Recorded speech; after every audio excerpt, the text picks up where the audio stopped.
Today we're in North Dakota and I explore Fargo on my own. But van issues might mess up our summer plans. Alaska is off the table. We're Stephen and Andy, caffeinated travel couple on a mission to see all 50 states. Join us on our epic road trip to see the U.S. in our camper van Ace. Let's go! Good morning from Fargo, North Dakota. It's our 40th state. That means just 10 more to go.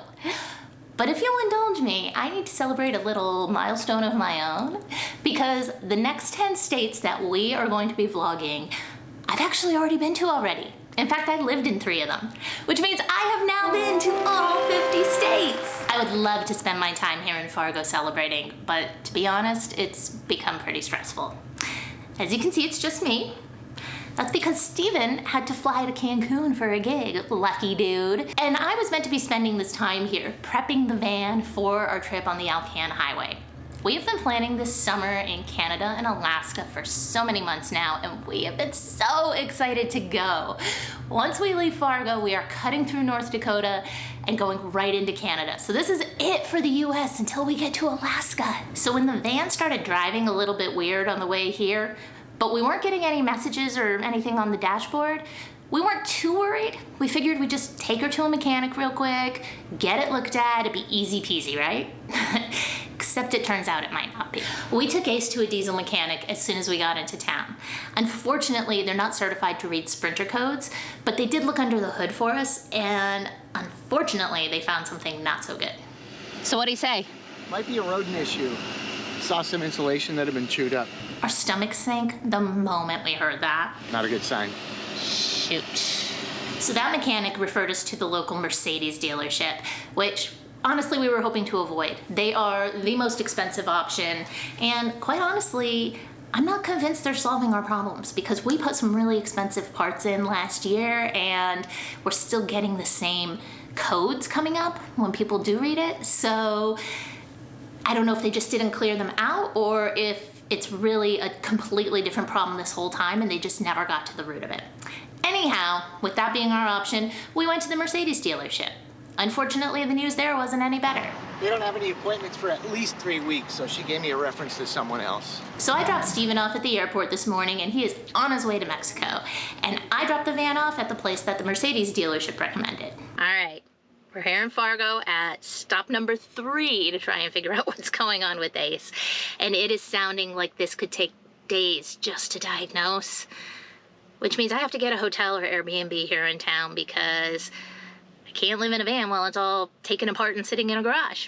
Best case, they diagnose the problem pretty quickly and it doesn't cost a lot, it's easy to fix, and we're on our way by the end of the week. However, it could also be a situation that could take, if not days, possibly even weeks to fix. We have heard of these electrical issues taking more than a month. And I don't know what we're gonna do in that case. But it would definitely mean that Alaska is off the table. So as you can see, I'm checked in at an Airbnb. It's pretty nice, but honestly, it's money I'd rather not be spending. To help save, we did bring all the groceries in from the van, so I am preparing my own food and coffee and stuff. And that way we're also avoiding anything spoiling because we don't know how long this whole thing is gonna take. Anyhow, I need a mental break and quite frankly, food prepared by somebody else. So let's go explore Fargo. I am in downtown Fargo now, and I've already had conversations with 3 groups of people. People here are so friendly, and obviously I'm a tourist and they spot that right away, but they have so many cool recommendations of what I should do, where I should eat. They want to hear about the travels. They tell me about their own. It has been an amazing 1 block so far. One thing I heard about here is that they have some amazing murals downtown. So I'm gonna take a quick walk and check those out, and then we're gonna get some food.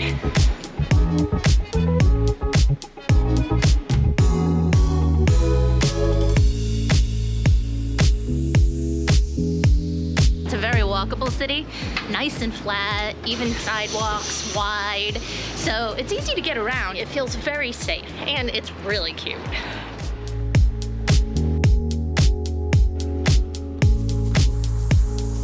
There are so many amazing looking restaurants here, but I heard Bernbaum's was the place for breakfast and lunch.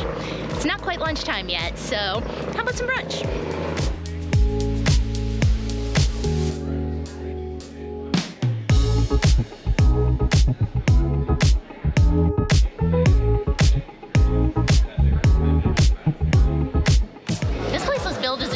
Deli with a Scandinavian twist, but I'm actually finding a lot of Mediterranean stuff on the menu too, like what I ordered, the shakshuka kacha.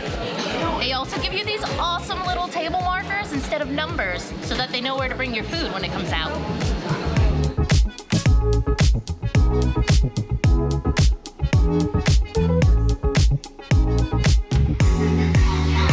I killed it. That was amazing. As I left Bernbaum's, I got a call from the mechanic. Okay. Really? What is that? Oh. Okay, got it. Yeah, for sure. Okay, so can I pick it up tomorrow? Okay, great. Yeah, I'll be there first thing in the morning. Thanks.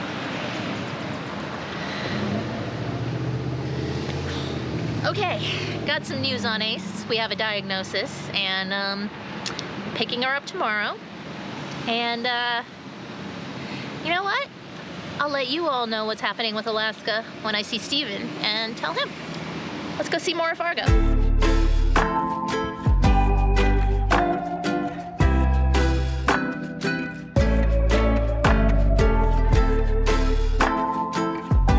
Anyone recognize this? That is the wood chipper from the now classic film Fargo. So I didn't even realize, but apparently it's a thing to visit all 50 states with North Dakota being your last. I had no idea. It just kind of worked out that way for me. But since it is a thing and so many people do it, they give out certificates and t-shirts that say, save the best for last. Check this out. All right, there are two museums I want to see here in Fargo. And the first one I'm going to do today, it's the Plains Art Museum. I haven't even gone inside yet, and I found the best thing so far.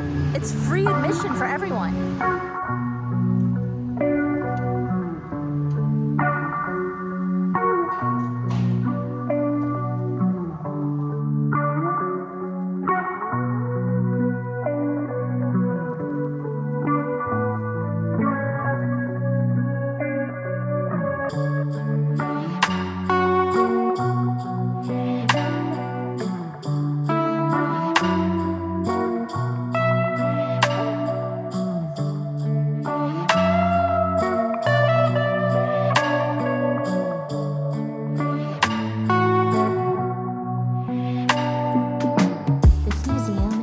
Absolutely world class. I am just almost overwhelmed by the exhibits here. They are gorgeous, especially this one by Oscar Howe.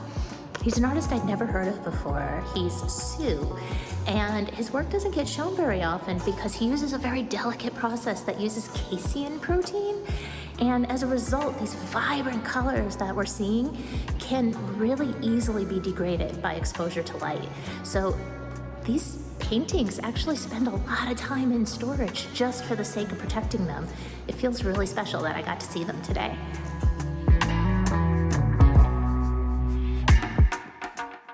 My next stop today has taken me across the river from downtown Fargo into Minnesota. But you know, it's so close you can walk, so this definitely counts as a stop when you go into Fargo, North Dakota. This is the Yem Comps Center. I hope I'm saying that right. The word means homecoming in Norwegian, and it's because it was built around this Viking ship that you see behind me. It's not an actual Viking ship in the sense that it was built by Vikings. This is a modern ship that was built by a man who wanted to sail it from the United States to Norway to visit his roots and his ancestry. Bob Asp started the project in 1971, but in 1974, long before the ship was completed, he was diagnosed with leukemia. He completed the ship and even managed to sail it in Minnesota in 1980, but he passed away later that same year. His wife and kids kept the dream alive, and in 1982, a crew of 13 people, including his adult children, sailed the ship from the Great Lakes all the way to Norway. A man had this incredible dream that seemed nearly impossible, and a whole community, his family, friends, and people who didn't even know him but who were just inspired by what he was doing, came together to make that dream come true, even after he passed away. Also on the museum property is a modern replica of a traditional stave church, created and hand-carved by Guy Paulson. The original on which he based his construction was built in approximately 1140 and can be found in Vik, Norway.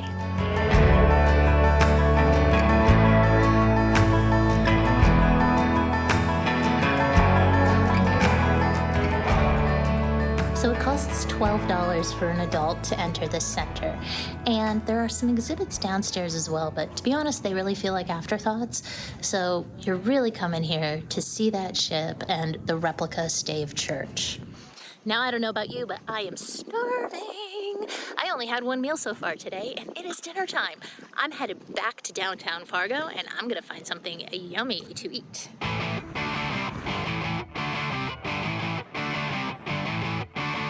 I am back downtown, and I found a really cool place to try for dinner.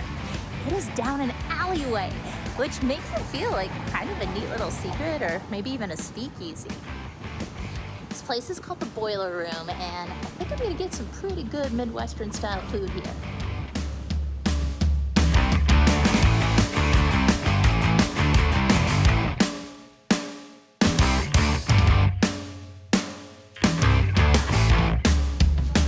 Started eating before I showed you the food. So I guess you get a look at it with a bite taken out, but oh my gosh, it is so good. I got the Gouda mac and cheese. It comes with, I think it's barbecue short rib on it. So I asked for it without the meat, no problem there. This is a very meat-heavy menu, so just be prepared for that, but we're finding that all over the country, really. First I thought it was the South, then I thought it was the Midwest. Now I'm finding it's pretty much anything other than the coasts and major cities. So definitely be prepared to ask for changes from the menu. They're happy to accommodate, and this Gouda mac and cheese is just fantastic. The other thing that's fantastic about this place is the soundtrack. I don't know if you can hear that behind me, but they are playing so many blasts from my past. Early 2000s power pop, stuff you'd see on like Warped Tour, stuff that we covered at Filter Magazine when I worked there. I am really digging this spot. And of course I saved room for dessert. I had to get bread pudding because it's my dad's favorite.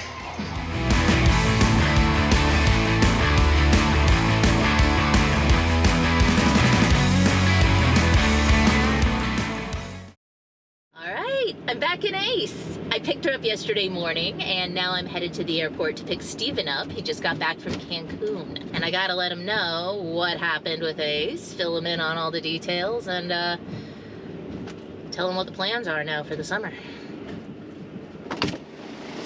Hello! Hi! Welcome back! Ah, thank you. Thanks for staying up. Colder here than where you're coming from, Yeah, huh? I really felt it. Where are you? Hello. I'm back in Ace. She's running. I got Ace back, and wow, this cost less than $200. Unfortunately, I did pay for the Airbnb all week because I was expecting to be there a few more days, and I'm only getting a partial refund back. But you know what? I'm gonna count this as a win. I'm gonna take it. Overall, cost way less than I thought it would. They couldn't find a problem. So I'm hoping that means that whatever it is was kind of nothing like we were thinking in the first place. They did get a lot of codes having to do with a communications board. So they cleaned the ground wires, they cleaned a lot of the wiring around there. They said some of that was kind of dirty, filthy, really. So I'm hoping that's really all it was.